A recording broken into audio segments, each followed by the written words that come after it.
وختم be النبیون کہ مجھے آخری نبی بنا کر بھیجا. رب نے مجھے آخری نبی بنا کر بھیجا ہے.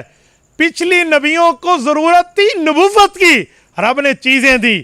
یہ 6 چیزیں نبوت, یہ 6 چیزیں ضرورت تھی ختم نبوت کی, رب نے مجھے دی ہیں. تو یہ 6 چیزوں کی وجہ ختم نبوت ہے.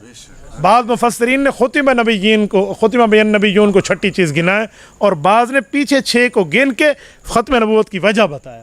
تو جو ترجمہ کرے دونوں ٹھیک ہے, لیکن یہ خاتم النبیین صلی اللہ علیہ وسلم کی خصوصیت ہے. تو یہ تمام رتبات و مقامات و درجات جو ملے, اس کی وجہ ختم نبوت ہے. اور میرے دوستو, یہ دلائل ہمارے سامنے ہونے چاہیے. ہم حضور پاک کے محافظ ہیں. ختم نبوت کیسا محافظ ہے بندہ ختم نبوت کا, اسے ایک حدیث بھی نہیں آ رہی, وہ دلیل بھی نہیں سنا رہا. تو ہمیں دلائل ازبر ہونے چاہیے. میں آپ حضرات کی خدمت میں کہتا ہوں, مجھے باقیوں کو تو نہیں پتہ, یا مولانا بیٹھے ہیں, حضرت بیٹھے ہیں, بھائی جمشید صاحب, باقی حضرت قاری صاحب, ان سے وقت لیں, کوئی آدھا گھنٹہ دن میں نکالیں اور ختم نبوت پر مذاکرے کے لیے آئیں. چاہے کوئی مزدور ہے, درخان ہے, کوئی تاجر ہے, کوئی اسکول کا استاذ ہے, کوئی وہ کوئی اور معاملے میں ہے, کوئی اخباری ہے, کوئی صحافی ہے, کم از کم ختم نبوت کے دلائل 2-2 4-4 تو آپ یاد کر لیں. یہ روزانہ کے بنیاد میں 24 گھنٹے ہیں, 23 گھنٹے 30 منٹ, 23.5 گھنٹے آپ لیں, آدھا گھنٹہ سرکار کے لیے آپ قربانی دے دیں, تو یہ سودا سستا ہے, خدا کی قسم دنیا میں جنت مل جائے. ہم محافظ ہیں بابا, ہم ختم نبوت کے معاملات پہ چلیں گے. تو یہاں گفتگو میں بلانے کا مقصد یہ نہیں ہے کہ آپ میرے جانے کے بعد کہ جی واہ واہ ہو گیا, ریڑے پھیر لیتے ہیں, واہ واہ گال ہوئی ہے. فائدہ اس بات کا, اپنی ذات کے لیے سفر کیا ہو تو راستے پہ ایکسیڈنٹ لگے, رب کو کیا جواب دیں گے؟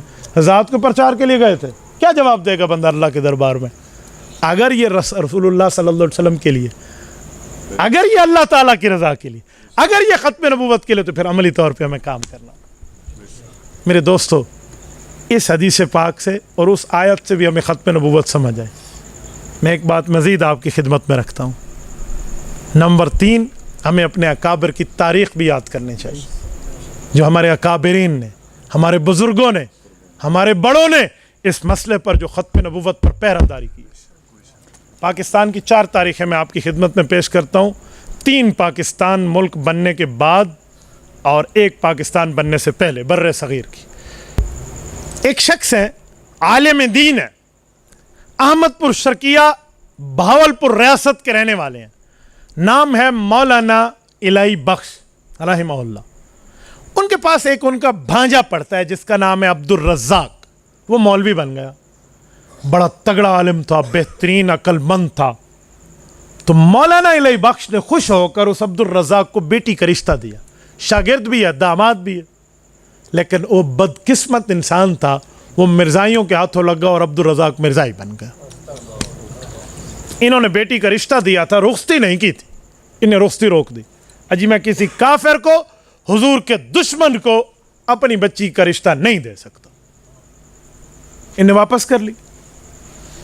مرزائیوں نے جا کر کیس کرا دیا احمد پور شرقیہ کی لوئر کورٹ میں, تحصیل سطح کا تھا. انگریز جج نے 2 ماہ کیس سنا اور مرزائیوں کے حق میں فیصلہ دے دیا, جی تیری بیوی ہے تو لے سکتا ہے. مسلمان ریویو پٹیشن میں گئے اور ہائی کورٹ میں فیصلہ کیا, اور بہاولپور کی عدالت میں اس وقت کے وہ جو نواب تھے, نواب آف بہاولپور جناب صادق صاحب, اللہ ان کی قبر پہ رحمت نازل فرمائے, انہوں نے تمام علماء کرام کو بلایا اور خود ایسے سمجھو پٹیشنر بنے, اور اس پر جملہ پاکستان کے تمام مسالک اسلام کی قیادت آئی. سب نے عدالت میں قادیانیت سے 2 ہاتھ کیے, ثبوت دیے, دلائل دیے, پروف دیے. آخر میں جج کے سامنے اللہ دتا ایک مناظر تھا, قادیانیوں کا ایک بے ایمان, اس کو انہوں نے بلایا, جس کے سامنے نام یہ تھا کہ اس کے سامنے ٹھہر ہی کوئی نہیں سکتا. اللہ دتا بڑا شاطر مناظر تھا ان کا. تو نواب آف بہاولپور نے محدث سے دیوبند مولانا انور شاہ کشمیری رحمۃ اللہ علیہ کو بلایا, دارالعلوم دیوبند سے. وہ تشریف لائے, بیمار تھے. اس وقت کو 8-10 سال کیس چل چکا تھا, غالباً 1924 میں دائر ہوئے اور 1934 میں اس کا فیصلہ آیا, اور یہ بات 1932 کی ہے. 15 یا 14 فروری 1932 بنتی ہے. اس کا جمعہ بھی مولانا انور شاہ کشمیری نے صادق مسجد میں پڑھایا ہے وہاں پر. جج کے سامنے جب بات ہوئی نا تو 35 میں شاید فیصلہ ہے، اسی کے لگ بھگ ہے، اللہ دتا نے ایک عبارت پیش کی اور اس کے ہاتھ میں کتاب بھی تھی، کتاب تھی فواتح الرحموت، یہ شرح ہے مسلم و ثبوت کی، اور حوالہ پیش کر کے کہا کہ جی ایسے ایسے۔ حضرت کشمیری نے چوری پکڑ لی کہ عبارت تو یہ پڑھ رہا ہے لیکن لفظ یہ نہیں ہے جس نے جھوٹ بولی ہوئی ہے، کتاب اپنے سامنے رکھ کے انہوں نے جج کو کہا جج صاحب یہ جھوٹ بول رہا ہے، یہ عبارت ایسے نہیں ہے۔ جج نے کہا مولوی صاحب تیرے پاس تو کتاب ہی کوئی نہیں ہے، اندر کوئی کتاب تو لئی کھلوتے ہیں نا، کتاب تو ہے اس کے پاس، آپ کیسے کہتے ہیں؟ انہوں نے کہا میں سرکار دو عالم صلی اللہ علیہ وسلم کا غلام بن کے مقدمہ لڑ رہا ہوں، اپنی ذات کی بات نہیں ہے، اور سادات تھے نا، تو کہا میں نانا جان کے ختم نبوت کے تحفظ کا چوکیدار ہوں، میں اللہ پہ بھروسہ کر کے کہتا ہوں میری بات سچ ہے۔ تو نے کہا کس بنیاد پہ؟ کہ جی 35 سال پہلے میں نے اس کتاب کو پڑھایا تھا، اس میں لفظ یہ نہیں ہے جو بول رہا ہے۔ تو نے کہا کتاب منگوا دوں؟ انہوں نے کہا منگوا دیں۔ تو اللہ دتا نے کتاب دینے سے انکار کیا کہ اگر یہ حوالہ نہ نکلا تو مولانا کشمیری نے برجستہ کہا کہ میں اپنی موت لکھ دوں گا، نکالو دو ادھر۔ اب تو مجبور ہوا، جوڈیشل آرڈر تھا، اس نے کتاب دی، حوالہ نہیں تھا، اس کا حوالہ اللہ کے حوالے۔ تو وہاں ذلیل ہو کر وہ گیا، جب وہ گیا نا اس نے جاتے ہوئے قادیانیوں کو ایک شرارت سکھائی، کہا میرا ایک مشورہ ہے اگر تم نے بچنا ہے تو۔ کہا کیا؟ کہا اسی عبدالرزاق کو مروا دو اور جا کر عدالت میں کیس دائر کر دو کہ جب مدعی بھی مر جائے تو کیس کا فیصلہ ڈسمس ہو جائے گا، ورنہ یہ تمہارے خلاف فیصلہ آئے گا۔ قادیانیوں نے کہا بہت اچھا، انہوں نے اپنے بندے کے ذریعے عبدالرزاق کو مروا دیا، وہی عبدالرزاق جس کے نام پہ ان نے پٹیشن دائر کروائی تھی اسے مروا دی۔ فیصلہ آنے سے 1 سال 2 سال پہلے وہ مر گیا، اور اگلے دن قادیانی وہ سب کچھ لے کر عدالت پہنچی، عجیب مدعی مر گیا، مقدمہ بھی ختم، مقدمہ خارج کیا جائے۔ مسلمان علماء کرام نے سوچا بھی یہ کیا مسئلہ ہے، یہ تو ایسے لگتے اس کی موت کے انتظار میں بیٹھے تھے، تحقیق ہوئی تو مارنے والے بھی خود تھے۔ انہوں نے پھر پورے اس وقت متحدہ ہندوستان تھا، راس کماری کی چوٹی سے لے کر نا چترال کے فلک بوس چوٹیوں تک جتنے جملہ وکلا تھے سب مسلمان وکلا کو کہا آؤ یار سرکار دو عالم کی رسالت کا مسئلہ ہے۔ وکلا اکٹھے ہوئے کا ایک نقطے پہ دلیل چاہیے کہ مدعی مر جائے کیس پھر بھی رہتا ہے، اس پر قانونی کوئی لا آف برطانیہ برٹش لا کا کوئی قانون ہے تو لائیے۔ تو وہ تو لائن لگا دی انہوں نے کہا مدعی کے مرنے سے مدعا علیہ کے مرنے سے مسئلہ نہیں ختم ہوتا، مسئلہ حل ہوتا ہے، یہ لیں وہ آرٹیکل پیش کر دی۔ اگلے دن جج نے کہا جی مجھے رہنمائی چاہیے، تو وہ کلا نے پوری لائن پیش کر دی، انہوں نے کہا جی ہم فیصلے تک چلیں گے، اور یہ فیصلہ آیا۔ اور فیصلہ آیا تو علامہ کشمیری رحمہ اللہ نے جاتے ہوئے کہا تھا نواب صادق صاحب کو کہ اگر میں زندہ رہا نا تو فیصلہ خود سنوں گا، مجھے یقین ہے فیصلہ اسلام کے حق میں آئے گا، اور اگر میں فوت ہو گیا تو میری قبر پہ سنا دینا۔ مسلمانوں 1935 کے فیصلے میں اسلام جیت گیا اور کفر ہار گیا، اور وہ فیصلہ نواب صاحب نے جا کر وہیں سنایا تھا۔ میری بات کا مطلب یہ ہمارے اکابر کی روشن تاریخ ہے، یہ ہمارا ایک شاندار ماضی ہے، اس کو آپ یاد کیوں نہیں کرتے؟ یہ اپنے بچوں تک ہم کیوں نہیں بتاتے، سمجھاتے، سناتے؟ یہ 2-4 ناموں کے ساتھ 3 جلدوں میں حضرت مولانا اللہ وسائق کو رب جزائے خیر دے، انہوں نے وہ تینوں اکٹھے کر دی ہیں، وہ مقدمہ مرزائیہ باولپور کے نام سے، آپ اس کو لیں اپنے پاس رکھیں۔ تو میرے دوستو تھوڑا آگے چلیں، 1953 میں امیر شریعت سید عطا اللہ شاہ بخاری ہیں، تحریک چلی ہے لاہور میں، کہتے ہیں 10 لاکھ مسلمان گھر سے بے گھر ہوا، 1 لاکھ زخمی ہوا اور 10,000 شہید ہوئے۔ 10,000 کا لفظ کہنا بڑا آسان ہے، 10,000 کا لفظ کہنا بڑا آسان ہے۔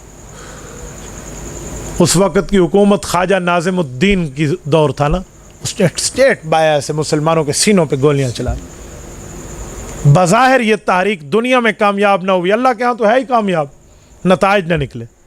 اس کے بعد تیسری تاریخ مجلس عمل ختم نبوت کے نام سے 1974 میں چلی ہے، جب 22 مئی 1974 کو ان کے لونڈوں نے مرزائیوں کے روا پرانا نام چناب نگر نشتر میڈیکل کالج ملتان کے لڑکوں پر جب انہوں نے تشدد کیا اور تحریکیں اٹھیں، سب مسلمان ایک پرچم تلے جمع ہوئے، اور آخر مرزائیوں کو کافر اقلیت قرار دینے تک یہ تحریک منتج ہوئی ہے۔ یہ تیسری تحریک ہے. اور چوتھی تحریک یہ 1984 میں ضیاء الحق کے دور میں آپ کے قریب میں خانقاہ سراجیہ حضرت خواجہ خان محمد رحمۃ اللہ تعالیٰ علیہ کی قیادت میں یہ اس وقت کی حکومت سے صدارتی آرڈیننس بنوایا تھا کہ جب وہ کافر ہیں اذان کس بنیاد پہ دیتے ہیں؟ مسلمان ہیں تو اذان دینا. امتناع قادیانیت آرڈیننس. کلمے کی دعوت نہیں دے پائیں گے, اپنے مرزاڑے کو مسجد نہیں کہہ پائیں گے, پوری ترتیب کے ساتھ کہ یا تو خود کو مسلمان ثابت کرتے جو ناکام ہو گئے ہیں, 13 دن کا موقع ملا ہے تو لہٰذا آپ یہ جاری کرو, اور جاری ہوا. یہ 4 تاریخیں یہ ہمارے اکابرین کی ہیں. یہ اپنے بچوں کو ہم کیوں نہیں بتاتے, کیوں نہیں سناتے؟ تو میرے دوستو, میں ایک درد دل آپ کے سامنے رکھ رہا ہوں, اس درد دل کی خاطر یہ بات کر رہا ہوں, اور اسی بنیاد پر میں آپ سے اجازت چاہوں گا کہ میں نے آپ کے دل میں سرکار دو عالم صلی اللہ علیہ وآلہ وسلم کی ختم نبوت کے تحفظ کے لیے ایک چھوٹی سی تحریک پیدا کرنے کی کوشش کی ہے. اللہ کرے میں اس میں کامیاب ہوا ہوں. تو ہمیں چاہیے کہ جب ہم یہاں سے اٹھیں نا, اور جب ہم رات کو سونے لگیں, بستر پہ سر ہونا, تو ایک بات طے کر لیں کہ کوئی نہیں پتہ صبح آنکھ کھلنی ہے یا نہیں کھلنی, لیکن اگر آنکھ کھلی تو کل سے میں ختم نبوت کے کورس کرنے کے لیے خود کو اور اپنی اولاد اور دوستوں کو تیار کروں گا. جتنے دوست بیٹھے کریں گے. اگر آپ کا ارادہ ہے تو آپ ہاتھ کھڑے کر کے تائید کریں. یہ سرکار دو عالم صلی اللہ علیہ وسلم کی ختم نبوت کے لیے آپ نے ہاتھ اٹھائے ہیں, اور آپ کے کندھوں پہ بیٹھے فرشتے یہ انشاءاللہ تعالی رب کریم کے دربار میں آپ کا یہ ارادہ لے کر جائیں گے کہ قائد آباد کی اس مسجد میں آپ کے امتیوں نے ہاتھ کھڑے کر کے رسالت مآب علیہ الصلوۃ والسلام کی ختم نبوت کے تحفظ کے لیے خود اور اپنی آل اولاد اور اپنے دوستوں کو چلانے کے لیے ارادہ کیا تھا. کرتے ہیں انشاءاللہ. اللہ تعالیٰ آپ کو جزائے خیر عطا فرمائے. رب کریم آپ کو خوش و خرم رکھے, صراط مستقیم پہ رکھے. اقول قولی ھذا واستغفر اللہ وآخر دعوانا ان الحمد للہ رب العالمین. میرے ذہن سے وہ ہمارے بزرگ نے ہمیں ایک بات فرمائی تھی, وہ رہ گئی, توجہ رکھیں. رسول اللہ صلی اللہ علیہ وسلم کے دربار پہ رب کریم آپ کو لے جائے تو آقا نامدار صلی اللہ علیہ وآلہ وسلم کے دربار اقدس میں ایک واقعہ حضرت مولانا احمد لاہوری کا تھا. مجھے ان بزرگوں نے کہا کہ آپ سنا دیں تو میں آپ کی خدمت میں عرض کر دوں. میں پہلی مرتبہ غالباً 2012-13 کی بات ہے, جب عمرے کے سفر پہ مدینہ طیبہ گیا تو مجھے مولانا وہاں عبدالرشید صاحب ملے, جو حضرت مولانا لاہوری رحمۃ اللہ تعالیٰ علیہ ایک نام ہے دنیا میں, امام الاولیاء گزرے ہیں. ان کے سلسلہ قادریہ سے وابستہ تھے. تو سلسلہ قادریہ کا فیض تو آپ سارے جانتے ہیں, حضرت شیخ عبد القادر جیلانی محبوب سبحانی رحمہ اللہ کے واسطے سے, اور اس میں جلال بھی ہے. تو ان نے مجھے ایک بات ارشاد فرمائی, وہ واقعہ میں آپ کی خدمت میں رکھتا ہوں. مجھے فرمانے لگے, وہ صاحب آپ پہلے کبھی روضہ پاک پہ حاضری دی ہے؟ میں نے کہا یار پہلے تو مجھے یہ سعادت خواب میں تو ملی ہے, میں حقیقت میں نہیں گیا. تو کہنے لگے جی آپ پھر میرے ساتھ جانا, میں آپ کو حضرت لاہوری رحمۃ اللہ کے طریقے پر زیارت کے چند آداب بتاؤں گا. میں نے کہا جی چشم ما روشن دل ما شاد, بسم اللہ. فرمان لگے آپ روضہ اقدس پہ جائیں گے تو کیا کریں گے؟ میں نے کہا جیسے حکم ہے قرآن حدیث شریعت کا, وہاں جائیں گے, سلام پیش کریں گے. رسالت مآب علیہ الصلوۃ والسلام کی خدمت میں جن دوستوں نے سلام پیش کیے ہوں گے وہ سلام دیں گے, جو ترتیب ہے. ساری باتیں انہیں بتائیں. پھر شیخین کی خدمت میں انہوں نے کہا سب کچھ ٹھیک ہے, ایک کام حضرت لاہوری والا بھی ساتھ کر لیں. وہ حضرت احمد لاہوری رحمۃ اللہ کا ایک ذوق تھا. میں نے کہا جی فرما دیں. یار کیا بات ہے اس نے بتا. انہوں نے کہا جی حضرت لاہوری یہ سارے کام فرماتے تھے روزے میں, ایک کام مزید بھی کرتے. وہ کیا؟ سرکار دو عالم صلی اللہ علیہ وسلم کی خدمت میں عرض کرتے. یہ جو دوست گئے ہیں نا وہ اس بات کی چاشنی کو سمجھتے ہیں. جب بندہ سامنے ٹھہرا ہو سرکار دو عالم کے روزے پہ, خدا کی قسم اپنی قسمت پہ رشک آتا ہے کہ مجھ جیسا بندہ یہاں پہنچ گیا. حضور صلی اللہ علیہ وسلم جہاں 70,000 فرشتے سلام پیش کرنے کے لیے آئے اور قیامت تک دوبارہ اس کی باری نہ آئے. مسند اسحاق میں روایت موجود ہے کہ دوبارہ اس کی قیامت تک باری نہیں ہے. تو یہاں ہم پہنچے تو کہتے ایک کام وہ کرتے. حضور پاک صلی اللہ علیہ وسلم نے حضرت ابو طالب جو حضور پاک کے شفیق چچا ہیں ان کو ایک بات فرمائی تھی کہ میرے کان میں چاچا جان کلمہ پڑھ لیں, میں اکیلا گواہ کل قیامت میں آپ کے ایمان کے لیے کافی ہو جاؤں گا. یہ حضور نے وہاں آفر پیش فرمائی تھی. تو کہتے ہیں اسی آفر کو سامنے رکھ کے حضور پاک کی خدمت میں عرض کریں کہ یا رسول اللہ آپ صادق بھی ہیں امین بھی ہیں.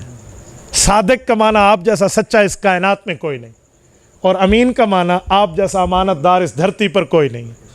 تو یا رسول اللہ میں آج آپ کو صدق دل کے ساتھ ایک امانت حوالے کرنا چاہتا ہوں، تاکہ جب آپ کے اس فقیر غریب امتی کو اس امانت کی ضرورت پڑے تو آپ مجھے لوٹا دیں۔ اور آپ امانت دار ہیں، آپ نے تو کفار کی امانتیں بھی سنبھال کے رکھی ہیں، میں تو آپ کا غلام اور آپ کا امتی ہوں۔ وہ امانت یہ ہے کہ میں آپ کے سامنے اپنے ایمان کی تجدید کر رہا ہوں، کلمہ پڑھ کے آپ کو اپنے ایمان کا گواہ بنا رہا ہوں کہ آپ میرے ایمان کے گواہ بن جائیں۔ اور کہتے ہیں کم از کم جب بندہ گواہی رکھے نا تو کم از کم شریعت نے جو نصاب رکھا ہے نا وہ کتنے مسلمان گواہ ہوں؟ کم از کم 2 ہوں۔ تو کہتے ہیں یہ نصاب بھی اس روضہ پاک میں پورا ہے، یہ نصاب بھی حضرت ابو بکر اور حضرت عمر رضی اللہ عنہما کی قبور مطہرہ موجود۔ تو کہا شیخین کی خدمت میں عرض کرنا، اے رسول اللہ کے ساتھیوں، میں کلمہ پڑھ رہا ہوں اور میرے اس کلمے کے گواہ آپ بھی ہو جائیں۔ اور پھر کلمہ کیسے پڑھنا ہے اس میں بھی ادب بتایا۔ کہتے ہیں کلمے میں اشہد ان لا الہ الا اللہ، میں گواہی دیتا ہوں اللہ کے سوا کوئی خدا نہیں، توحید کی بات کریں۔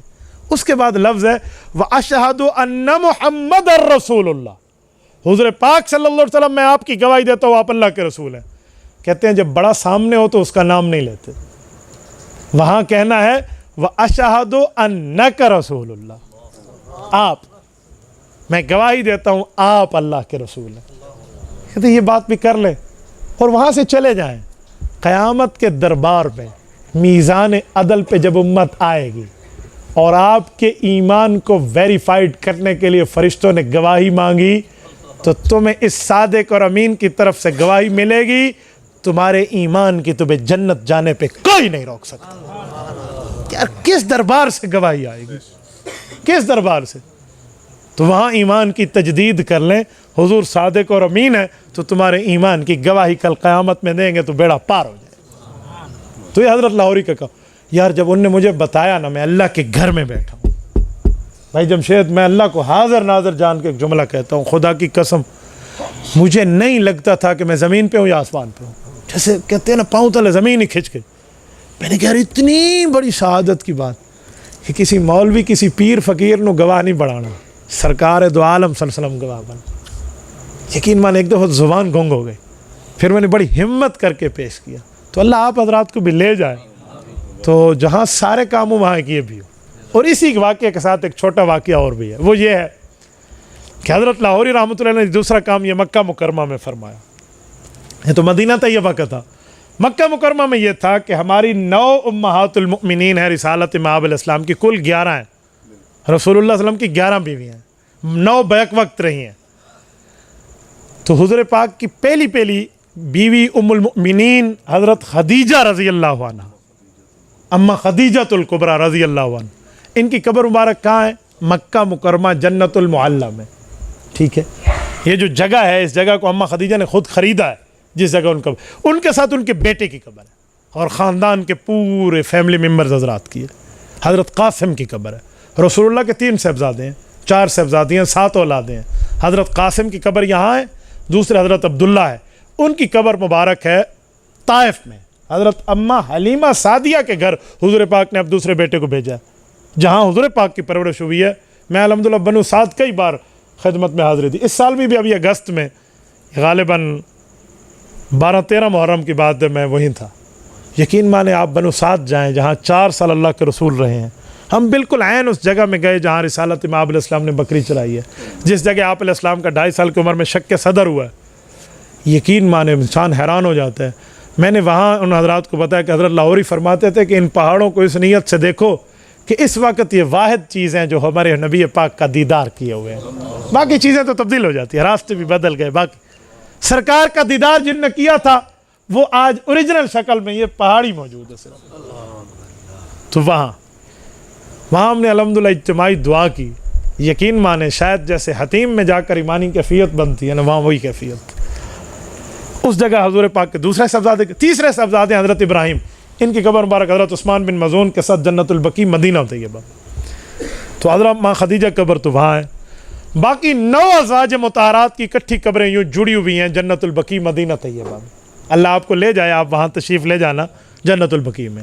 10 ہو گئیں، 1 اور 9، اور ایک ام المؤمنین ہے جن کی قبر 100% سب سے الگ ہے، وہ نہ مکہ مکرمہ ہے نہ مدینہ طیبہ ہے، بلکہ مکہ مکرمہ سے باہر نکلیں تو جہاں پہ ہم احرام باندھتے ہیں تنعیم، آج کل اس جگہ کا نام ہے جامع مسجد ام المؤمنین حضرت عائشہ، مسجد عائشہ جسے مسجد العمرہ بھی کہتے ہیں، یہ مکہ مکرمہ سے جدہ روڈ پر 8 کلومیٹر ہے، 8 کلومیٹر، اس سے آگے 16 کلومیٹر آئیں، اسی روٹ پر آئیں، اسی ترتیب پر آئیں، جدہ روڈ پر آئیں تو آگے آتا ہے حی النواری، جدید نام ہے اس کا، نواریہ محلہ، اور حدیث پاک میں اس جگہ کا نام ہے مقام صرف، سین کے ساتھ، صاد کے ساتھ نہیں، صرف سین کے ساتھ، مقام صرف، وادی صرف، یہ رسول اللہ صلی اللہ علیہ وسلم کا سسرال ہے۔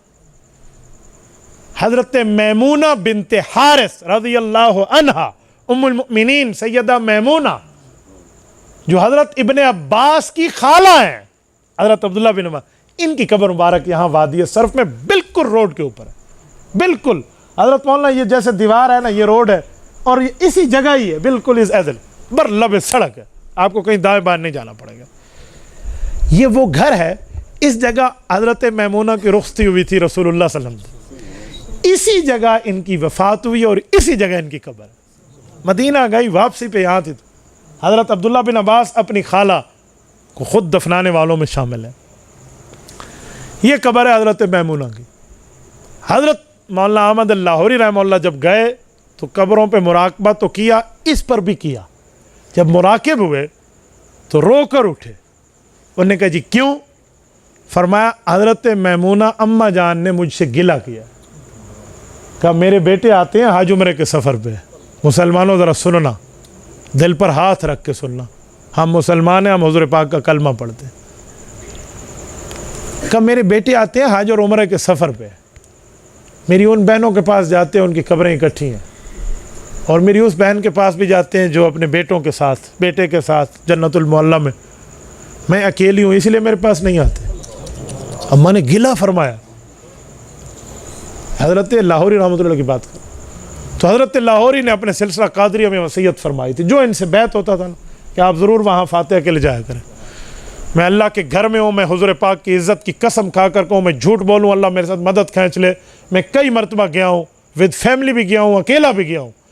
پہلی بار جب میں گیا تھا نا اس قبر پہ، غالباً تہجد کے وقت کے لگ بھگ کا ٹائم تھا، ہم 2 بندے تھے، میرے ساتھ بھائی عمر تھے ہمارے ملتان کے، وہ گاڑی ڈرائیو کر رہے تھے، وہ اس وقت گاڑی میں بیٹھے تھے کیونکہ روڈ پہ تھا، سعودیہ میں قانون ہے آپ روڈ پہ گاڑی پارک نہیں کر سکتے، پارکنگ میں کرتے، اس لیے وہ گاڑی میں بیٹھ کے انہوں نے مجھے کہا مصعب آپ اکیلے جائیں۔ جب میں وہاں ٹھہرا، خدا کی قسم کھا کے کہتا ہوں جیسے خانہ کعبہ کی حتیم میں جا کر بندے کا کیفیت کا معاملہ بنتا ہے، وہی کیفیت آپ کو فرشتوں کی وہاں محسوس ہوتی ہے۔ ایسی خوشبو میں نے زندگی بھر کہیں نہیں سیکھی۔ اماں میمونہ رضی اللہ عنہ قبر میں، تو یہ قبر مبارک ادھر مکہ طیبہ کے بالکل 20 کلومیٹر 25 کلومیٹر کا سفر ہے، اور وہ مدینہ طیبہ کی بات ہے روضہ پاک کی۔ تو یہ دونوں باتیں ہیں، یہ ہماری دنیا بھی بہتر، ہماری آخرت بھی بہتر، اور ہمارے پر ہمارے ماں باپ کا حق بھی ہے نا گویا۔ تو ان نے واقعات بہت اچھے مجھے یاد دلا دیے، تو 2 چیزیں میں نے بطور برکت آپ کی خدمت میں رکھی، ورنہ عنوان وہی ختم نبوت تھا، اور اسی پر میری بات کو اب ضائع نہ ہونے دینا، اس تحریک اور کورس کے لیے خود کو تیار رکھنا، کرو گے انشاءاللہ۔ اقول قولی ھذا واستغفر اللہ وآخر دعوانا ان الحمد للہ رب العالمین۔